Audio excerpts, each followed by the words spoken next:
साथियों नमस्कार। स्वागत है आपका अपने इस चैनल में। साथियों आज हम आपके लिए बहुत ही शानदार वीडियो लेकर आए हैं। आज हम आपको बताएंगे कि बीमार पशुओं की पहचान कैसे करते हैं।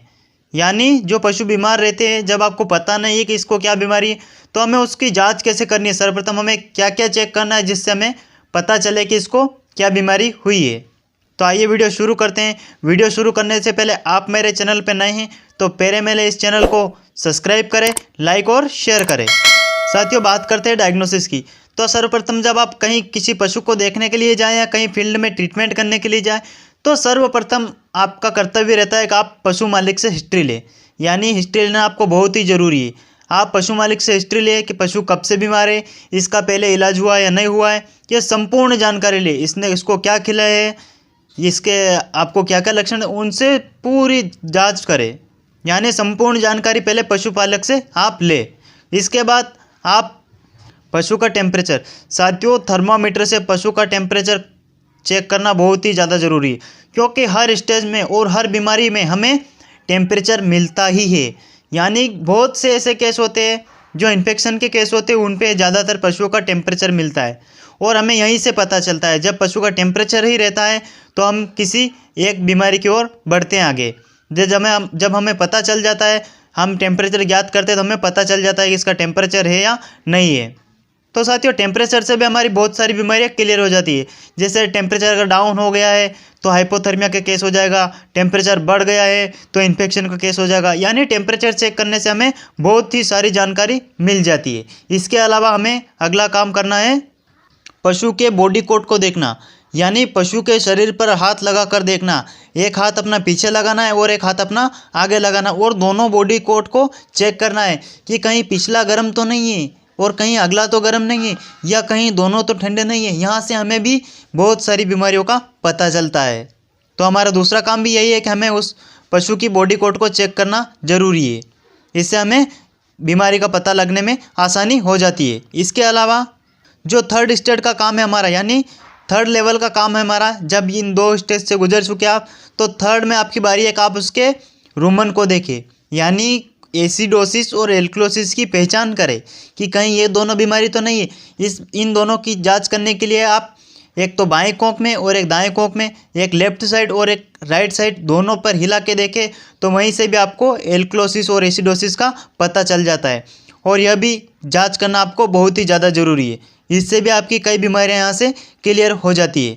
इसके अलावा जो चौथी स्टेज है वह है पशु की म्यूकस मेम्ब्रेन, यानी पशु की आँख को देखना। यह भी बहुत ही ज़रूरी है।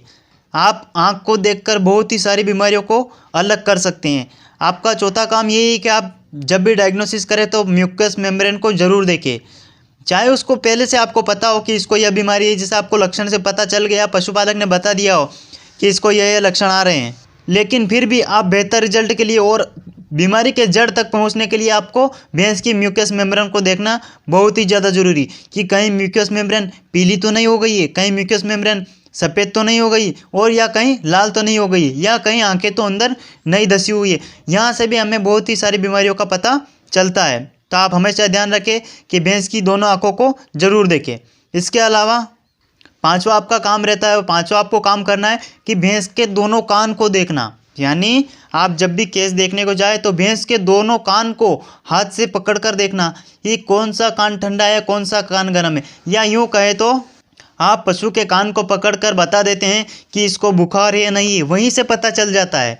और जो ज़्यादातर फील्ड में केस देखते हैं, जो पुराने वेटनरी डॉक्टर है, वो तो बिना थर्मामीटर के ही पता लगा लेते हैं। वह यहीं से पता लगाते हैं। वह जैसे ही पशु के कान को छूते हैं, कान बिल्कुल ही बर्फ़ जैसे हो जाते हैं। अगर पशु का टेम्परेचर डाउन हो गया है तो कान बिल्कुल ही ठंडे हो जाते हैं, और अगर पशु को बुखार है तो कान बहुत ही ज़्यादा गर्म हो जाते हैं।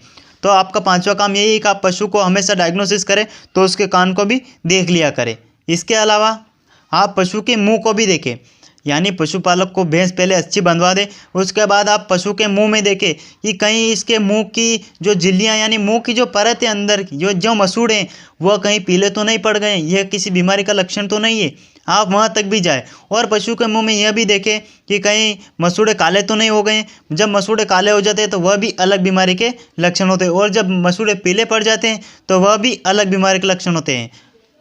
और जब मसूड़ और जीभ के ऊपर छाले हो जाते हैं तो वह भी एक अलग बीमारी के लक्षण आते हैं। तो आप यह भी काम जरूर करें, जिससे अगर आप ये डायग्नोसिस सही से करते हैं तो 100% आप हर भैंस को ठीक कर सकते हैं, गारंटी के साथ ठीक कर सकते हैं।